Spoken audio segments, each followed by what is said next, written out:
Tonight's intermission report is brought to you by Dodge. Now, let's join ESPN News.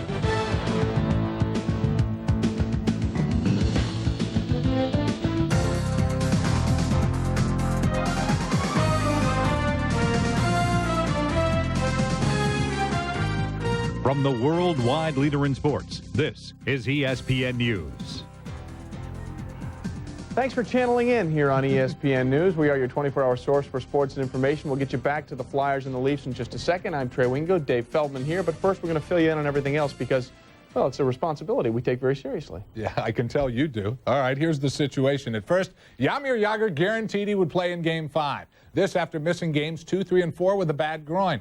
Well, he missed Game 5. So for Game 6, he tried a different approach. No guarantees. I probably won't play, said the NHL's leading scorer, but you never know. Jagr applying the reverse Jedi mind trick on himself, no less, to ensure the good ice karma, especially with the Penguins team on the verge of elimination and the Penguins organization on thin ice as well. Ice, ice, baby. And Jagr's back. The reverse trick worked. Pens trailing 1-0 second period. Alexei Kovalev, the great pass to Martin Strocker, who beats Martin Brodeur for the goal. Game tied at 1. Many hugs. Third period, Rob Niedermeyer to Peter Secor to Jason Arnott, who shoots, and Niedermeyer, right place, right time, rebound me. Devils up 2-1. The Pens try to even it up off the turnover. Jagr sighting. Watch Jagr on the turnover, one-on-one with Brodeur. Okay, Brodeur won that one. We'll get back to Jagr shortly. Later in the third, let's get back to him now. Jagr to German Titov. Brodeur saves, but Jagr puts in the rebound for the goal. Game tied at 2. The groin was bothering him a little bit, but not enough that he couldn't score. In overtime, the Pens on the break, Straka to Jagr. And like I said, the groin was bothering him, but not that much. The Pens win 3-2. So the Penguins on the verge not only of elimination, but possible extinction as the franchise fate is being decided in bankruptcy court.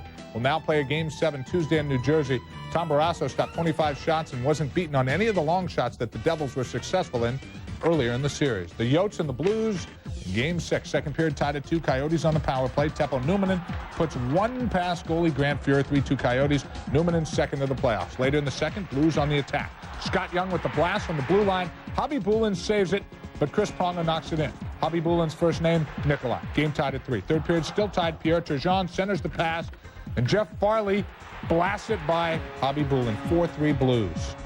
Coyotes center Jeremy Roenick injured, can only watch as the Blues go on to win 5-3, so they're still hanging in there. Coming back from the 3-1 deficit, though, extremely rare. However, Trey, 6 teams, including the Blues in '91, have done it this decade. The Coyotes haven't made it out of the first round since '87 when they were in Winnipeg. Blues did it against Detroit, in fact, that year. Eastern Conference, Canes and Bruins, first period no score off the face-off. The ageless veteran, Raymond Bourque, coming in on Artis Irbe. Irbe makes the save, then almost kicks it into his own net.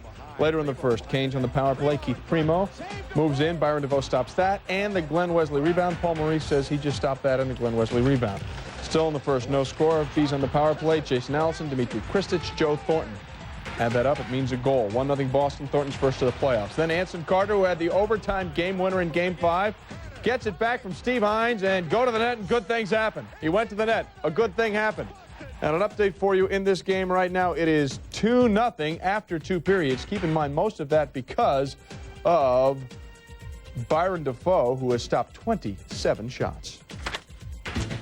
A reminder, the Colorado Avalanche can close out San Jose Monday, a game you can see on ESPN, 9:30 Eastern, Avalanche and the Sharks.